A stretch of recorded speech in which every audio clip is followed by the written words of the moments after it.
And just like that, we are back with chapter 57 of the universe according to Mugsy. I am Mugsy the Creator, and today is Friday, January 31st, 2025, and we are talking current events, culture, and consciousness, and today I think we're actually going to cover them in that order.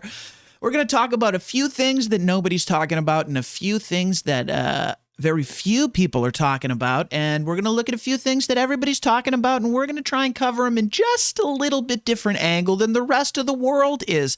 But what the rest of the world is talking about right now in the United States of America is these Senate confirmation hearings.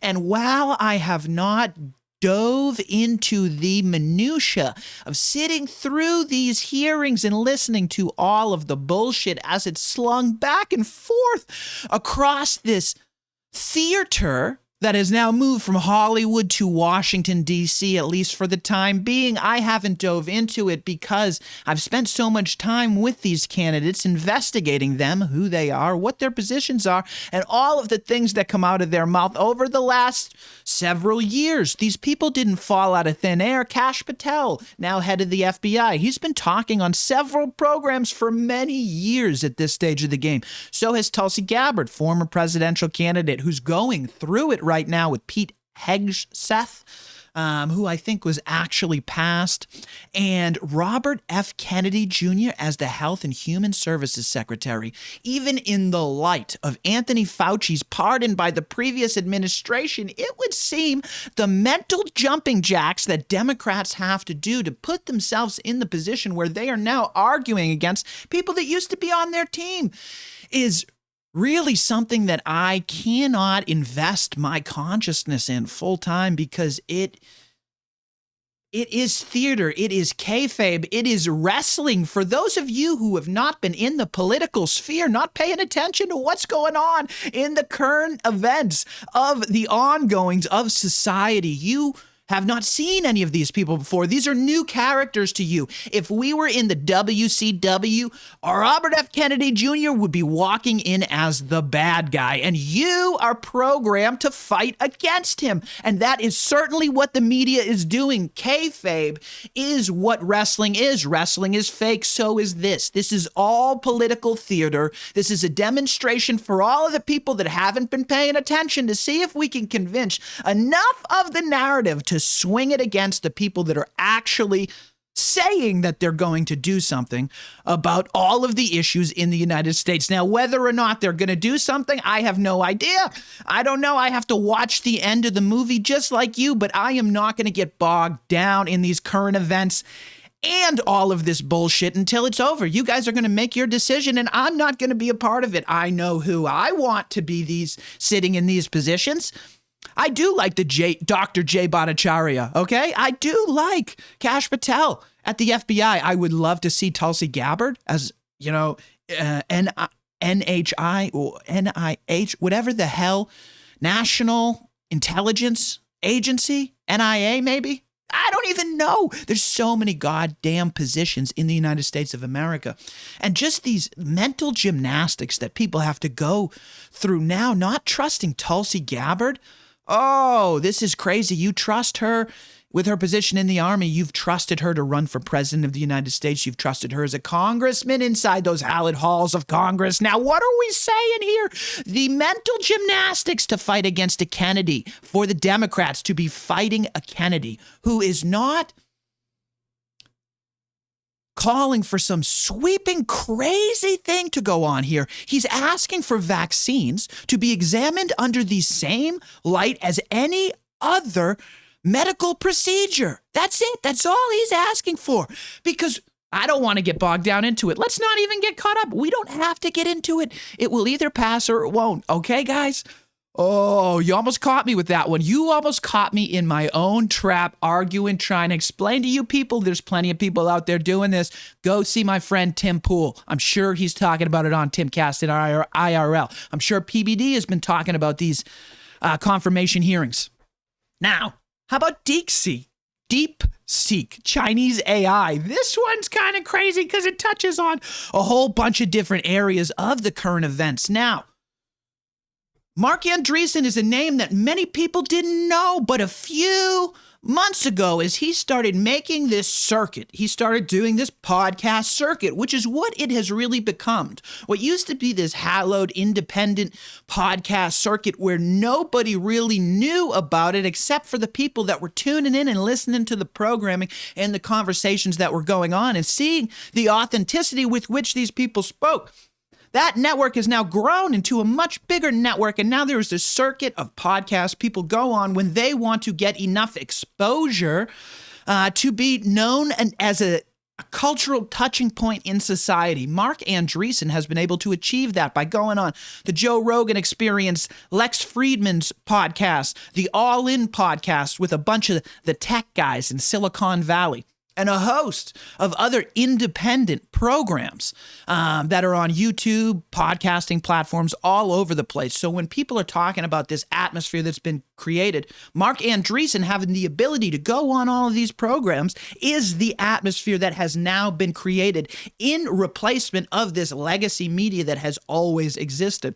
So this guy now, his introduction into the world is talking about artificial intelligence and all of the potential for this country and our economy and how this really could drive the next generation of achievement and United States dominance over the entire world marketplace, especially in the area of technology. That's why all of these tech firms have been now granted military status, because they are now creating weapons of mass destruction. That's what this technology, AI, and algorithms are, and they're admitting it openly, and they're doing it on podcasts. Now, here's the problem with that. On Inauguration Day, when Donald Trump was in office, I didn't even notice that this DeepSeek application hit the App Store. And what this application is artificial intelligence. People are calling it a ripoff of ChatGPT 4.0. Perhaps it is. But what it definitely 100% for certain is at least 50 times the processing power and the AI potential of ChatGPT wrapped up in a nice Chinese packaging. And oh, by the way, instead of charging people for it, we're going to give it away for free. Now that is a bomb on the United States economy if I've ever seen one dropped. And interesting that China dropped that on Donald Trump's Inauguration Day when he is talking a lot about the tariffs that he is seeking to impose on China, not just China, but all of our foreign trade partners. Now, that's really interesting when we look at it under this light now. As a disruption to the United States economy, it kind of reveals that the tech geniuses that were talking not but a minute ago, remember Marc Andreessen? He was just on the scene. He was going from podcast to podcast, preaching to the world about his insights that he has specific knowledge into because he is so close to the tech sector. Now what's happened? All of that seems to be a lie, right? Because China's already 27,000 steps ahead, because what they've revealed in their release of this new artificial intelligence, DeepSeek, is what they intended to do was break this moat. Now, if we consider the engineering architecture behind artificial intelligence as Microsoft versus Apple, originally, we just had Microsoft. That was the one operating system that everybody knew. That was ChatGPT. The way that you interfaced with ChatGPT was you asked it questions and it gave you answers. It had all of the knowledge behind the scenes, and you had to interface with all of the knowledge at the same time. You can imagine that this took a lot of capacity, right? It's hard to run a network infrastructure set up in that manner. So what DeepSeek did was they set up their infrastructure in a completely different manner. We're going to have specialized robots for medicine and history and engineering and mathematics. And we're going to continue to query our genius robot that has all the information, and we're going to pepper it with questions, but we're going to contain those questions into different compartments. Those compartments are going to be math, health, science, entertainment, Hollywood, all these different categories. And we're going to go to that specific chatbot. When you ask us a question, we're going to ask the specific chatbot that's already been querying for that knowledge. That's going to cut down on our runtime. It's just a different way to set up the architecture behind the scenes. It's no different than Apple and Microsoft, right? Different operating system, different architecture behind the scenes, gonna require different operating hardware requirements for energy usage and things of that nature. That's kind of what we're looking at. And when China dropped that bomb on the United States on Inauguration Day, on Trump's Inauguration Day, this DeepSeek AI technology, that's kind of what they were trying to do. They were blowing up the United States tech industry by saying, you guys don't even have the first clue of what the potential is for this technology. And $400 billion, that's what the United States was about to dump in investments into these AI technologies and create a moat around them, preventing anyone else from trying to run their algorithm because of potential catastrophic issues. That's crazy. And that's what China did. That's what they did by dropping that technology on us. And I don't hear a lot of people talking about it in that context, because from that point of view, this is a whole different thing. That could be the first shot across the bow heard round the world at Lexington and Concord. We have no idea how this is going to play out. That's why in real time, it's important we pay attention to what the hell is going on and what they're hooking all these things up to. They wanted to hook all of these AI servers up to nuclear technology. That's right. Not months ago, Google, Amazon, Meta, all of these trying to secure nuclear facilities to power these servers. And that is just the current event. So what's going on now? Oh, it's crazy, this world that we live in. AI is already here. The 20-minute cities that you are so afraid of already exist. You are already paying to get into certain areas of the city during rush hours. You got to pay $10. You want to go to Starbucks? $10 to get into the cool part of town. You want to leave? Another $10. Why would you want to come in during the day?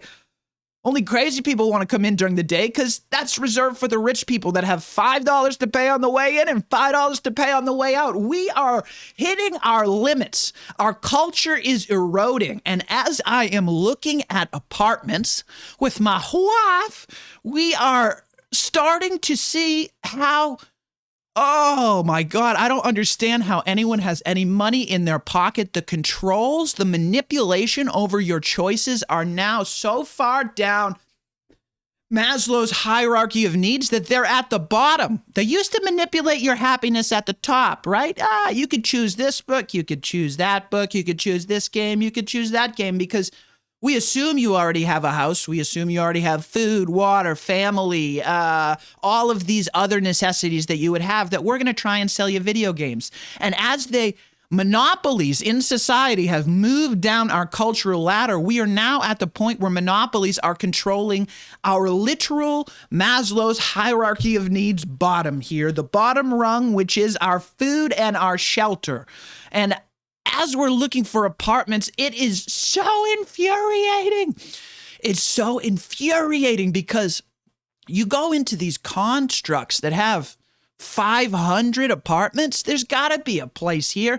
And this woman, you make an appointment and you sign up, and they don't do a financial background check, but they do ask you a bunch of questions, and you are going to have to prove this. So if you have any real intention of renting this apartment, here's all the things that you're going to require for proof. This is nothing new, right? All landlords all the time when you're renting to people would need some sort of backup. So I'm not losing my mind over this, but as we are walking from this building that we, are signing the paperwork in, you got to walk to the other building, and they have this apartment that they're going to show you.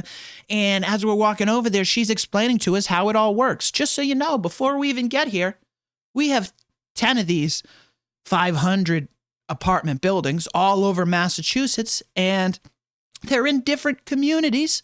And the way that we do it is we have an algorithm, and it controls the rent. So right now, this apartment that we're going to look at is locked into you for 48 hours at the current price. But who knows what could happen in the world? Our algorithms go out and they sweep all the rents at all the apartments across the country. And every day they come up to us and they say, here's what we think the rent should be. Now, I am not a business owner. I am not some sort of massive job creator as some of these other men are in society, men that people look up to. But if I were, I'm just going to go hypothetical here for a moment. If I owned all of these complexes and the algorithm said to me every Monday that I should drop my rent by 200%, I don't think I'd listen to those algorithms. And if the algorithm came back to me every Monday and it told me to charge everybody 10% more because there's no housing availability and there's nowhere else for these people to go, what I would do is I would increase my rent 10%. It is kind of crazy when we start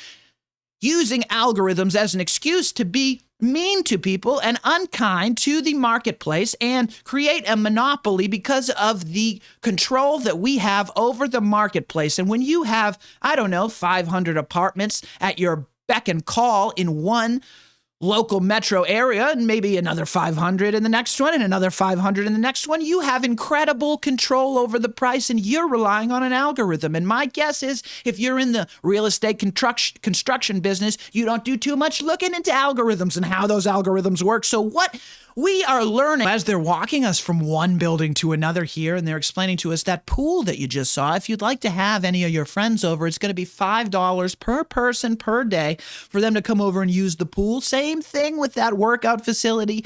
And additionally, we have plenty of parking. If you or your guest would like to park for free, we have parking. That's going to be right around the rear of the building where there are no entrances at all to get into the place where you live. If you would like to park anywhere close to where you live, that's going to be $75 per month. That's going to be the same $75 per month if you have a cat or if you have a dog, because we are going to have to do some cleaning hypothetically to it, and we just don't want to listen to it, so we're going to charge you for that as well. And all of these charges are starting to add up, and it's getting pretty crazy now as we're trying to rent an apartment where they're charging you for parking, not to mention the water, sewer, electric, gas, heat, and all of the other things that are included to this apartment on the walk over here. We're realizing maybe we do not have the financial stability to just rent a one-bedroom apartment between two middle-class people in today's day and age in 2025 because these algorithms are pricing us out of the market. I didn't realize that this 48-hour lock-in was also going to coincide with a fire in Los Angeles, and that algorithm was going to take that fire into account as I, employed in the state of Massachusetts, am trying to find a place to reside in Massachusetts. I am now competing with all of the Pacific Palisades and those $10 million homes. This is getting all out of hand, and I haven't even walked into the building yet. This woman's explaining that she gets to live for free in one of these buildings as if that's going to make me like her anymore. And she's explaining the vacation she just got back to because working for this employer is such a joy. All of these things are really making me want to rent this apartment I should be lucky enough to have because of all the people in LA that just fucking lost their house that I'm now going to be competing for in the middle of the ghetto on the North Shore of Massachusetts. This is getting kind of out of hand. This is our culture now. This is the culture that's eroded because the monopoly has now come into literally your bedroom. And we took a look at that apartment, and it wasn't necessarily the best apartment I've ever seen. It wasn't necessarily the worst apartment I've ever seen, but it's kind of just fucking middle of the road. Not the biggest piece of shit, not the best piece of shit, not in the best location, not in the worst location. We're going to fucking nickel and dime you for everything. And oh, by the way, this is at the top of your fucking price point between two people who have an average income. This is wild. And that's the culture that's been created. And I kind of wanted to talk about the rent aspect of it because this is all the things that you probably already know. What you're sitting there saying is, Mugsy, the motherfucking creator, what I come to you for is to enlighten me with some things that I had never considered in my mind. I had never considered that angle. Well, what the fuck is rent, motherfucker? That's what we're about to do. Let's get into rent and assets and what it means to own an asset, because that's all it is. I'm worried about the hierarchy, the monopolies reaching so far down Maslow's hierarchy of needs here that they're reaching into our ability to have safety and security and a house and somewhere to reside with a roof over your head. It doesn't have to be perfect, but you're pricing people out of that. And that's a risky place for us to be in society because the way assets work, let's talk about it, okay? If you own one house, you probably live in it. If you own a second house, you probably rent it out to somebody else and get an income for that. You are providing somebody else with a place to stay. That is very nice. And out of the niceness of their heart, what they do is they go out and they sell their energy to somebody else to provide the money that they use in exchange for providing the roof over their head. Now, some people like this. Maybe they want this to be their business. They want to purchase multiple homes and rent them out to other people so they don't actually have to use their own energy going out into the world and selling it to provide for themselves. This is a way of life. I'm not shitting on it in a capitalistic structure that we have in this society. I think it is absolutely right for people to be able to use their hard-earned dollars to purchase assets that are valuable. They have value because they are scarce in the marketplace and other people need them to survive.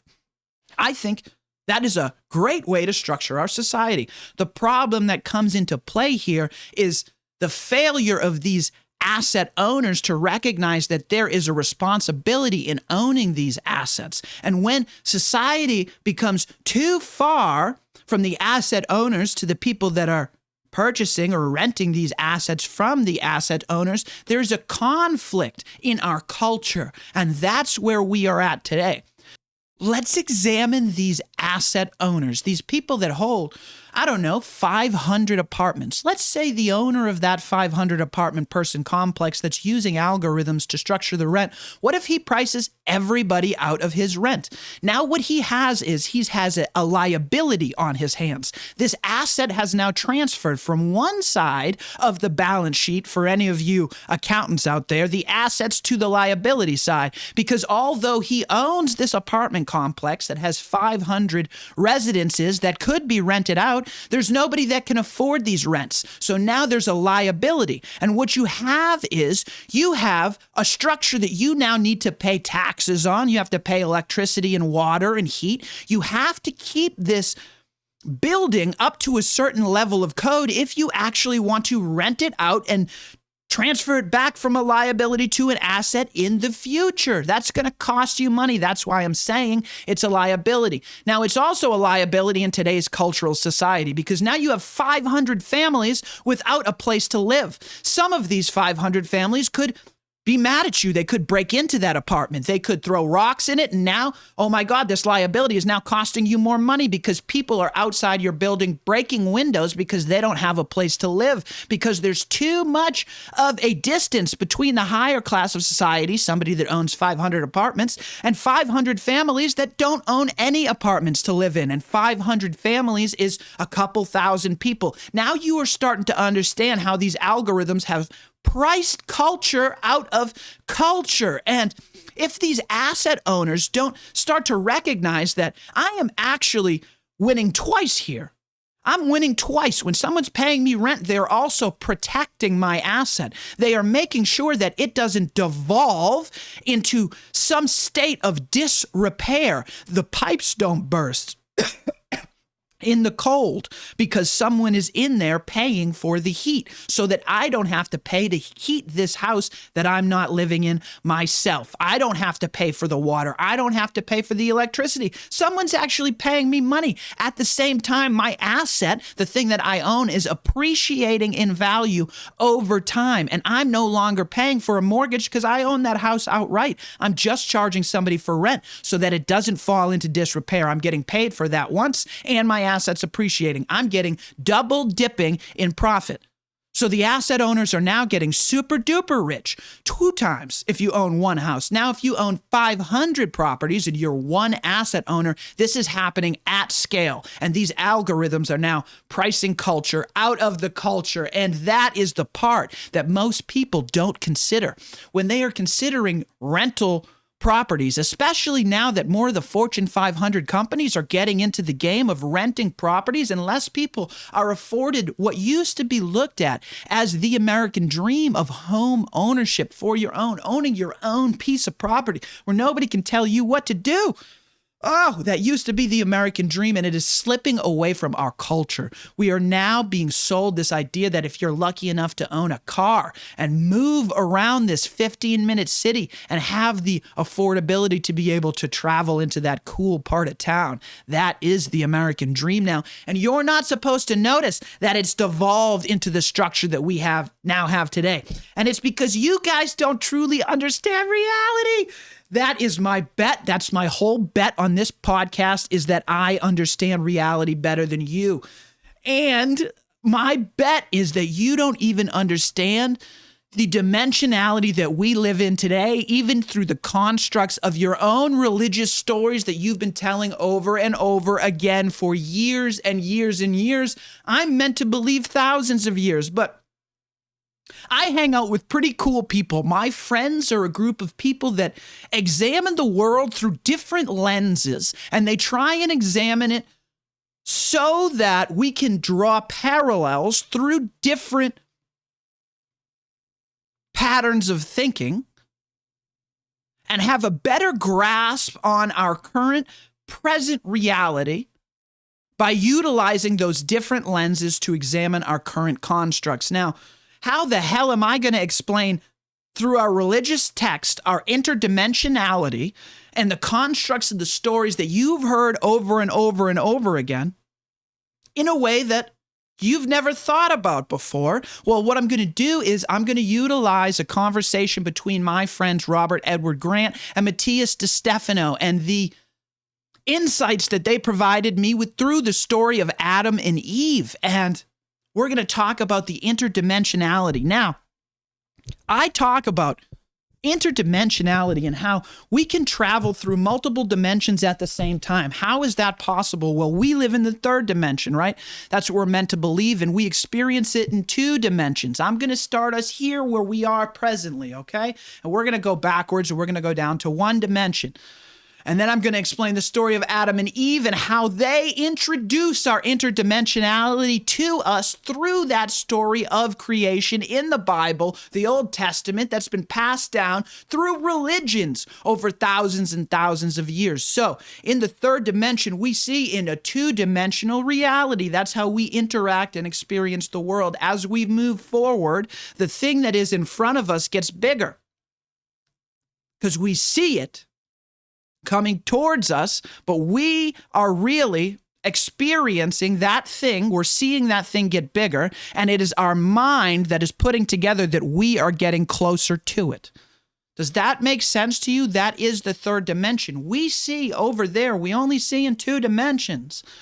All right? So because we have our five senses, we can touch, we can feel, we can move around, we can see, we can taste, we can hear, we can smell. We are able to infer that we live in a third dimensional construct because of the interactions we have when we see something getting bigger as we move towards it. It is our brain doing the programming and computational processing that allows us to understand that we're in a third dimension, which means we see and experience in two dimensions. That must mean that there's also a first dimension, and they talk about this in a Bible. Now, how can I physically represent a first dimension to you? It would be a dot. If I could draw a black circle here on this white background that I have, that would be introducing two dimensions to you, right? That's how we first explain the first dimension. God said, "Let there be light." Adam represents that first dimension. It is the ability to have some division.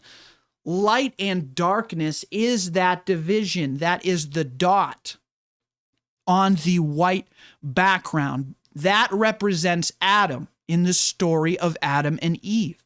Now, Adam, as the first dimension, has an inability to perceive himself because he is only one dimension. He is just a dot. He has the inability to perceive himself. So God took a rib out of Adam. If he were a dot in one dimension, it were a line, right? So let there be light. God takes a rib out of Adam and creates Eve and creates our second dimension, an ability to perceive itself. Now Adam understands what Adam is because he sees Eve. That is the second dimension that we are introducing. And then there is a good and evil that is introduced. And Eve takes a bite of an apple. And when Eve takes a bite, so there's this duality now that we have that's introduced with Adam and Eve. And this duality is further extended through this apple and the tree of good and evil. The duality that exists in our third dimension originates from the expansion of our first and second dimension into our third dimension. From the rib of Adam, we have Eve. And now we have this tree of life and good and evil, the duality that we have in this third dimension. And Eve takes a bite of the apple. And what does Adam realize as Eve takes a bite of the apple? Adam starts to feel shame. He realized that he is naked. And time begins. This new dimension, which allows for this dimension as we move through the two dimensions to have experience. And we feel this shame. And Adam realizes he's naked and he covers up. And Eve is told that there is no longer an infinite time frame. Eventually, this will end, right? That is the death that is assured from expanding the dimensions to have experience in the third dimension. The story of Adam and Eve is trying to break down our quantum physics, the world that we cannot see beyond our eyes, and how it was brought into place and how we are to interact with it in this dimension. That is what the story of Adam and Eve is. Sure, good and evil is a part of it, but they're introducing the construct, the matrix, the mathematics behind how we interact with it. How we've gone from one dimension to three, and how that means fourth exists, and we experience that dimension through time, through the insights that we have over time, through the things that we build, the interdimensionality that we have through experiences with each other, and how that leads us through some common goal to achieve things in a higher dimension that we cannot necessarily perceive in this way, but we know that it exists. That's what we're reaching for as a civilization, as we try and move from a civilization that has heaven on earth here into the stars. That's what we need to conquer in ourselves. Our ability to work within these higher dimensions that exist, that have always existed in the stories that we've been told time and time again through cultures almost universally around the world that have been passed down for as long as we understand that we have been a civilization, unless there are things that have been hidden from us. So understanding these three dimensions, we must understand there's a fourth, there's a fifth, there's a sixth. And as we move about our life, we have these experiences, these symmetries that happen, these moments where everything seems to be lining up in as if the entire universe has conspired to build this moment here for us. And I believe those to be the symmetries of us aligning with the higher dimensions of our existence.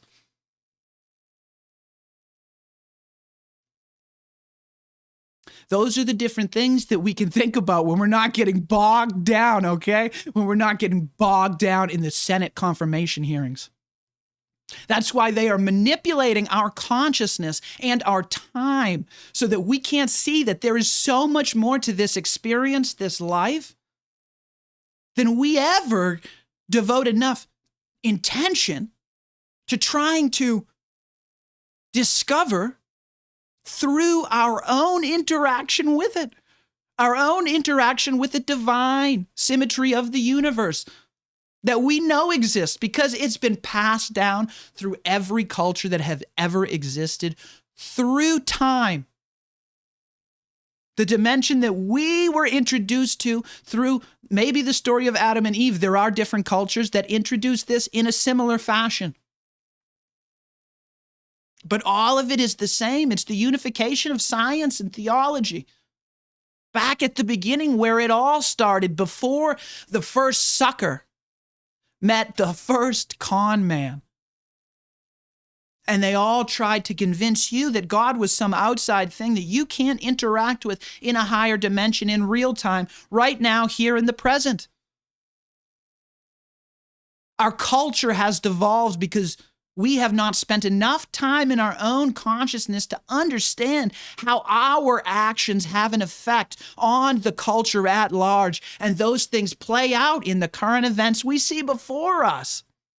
That's always the way this works. That's always what I'm going to be talking about. Those are always the angles that I'm going to try and cover stories or current events or insights from our culture or our consciousness from my friends or theology or literature or movies or music. That's how this all works. That's what I'm trying to do here. That's what this podcast is. So I hope that this gave you a little bit of insight as you go to move about the world and interact with it. And I hope truly that you guys are able to experience some of the alignment with the higher dimensions as you start to integrate the understanding of where we actually are and how we exist in this experience. I hope you truly get to have some of those experiences. And I love you guys. Take back your consciousness. I'm out.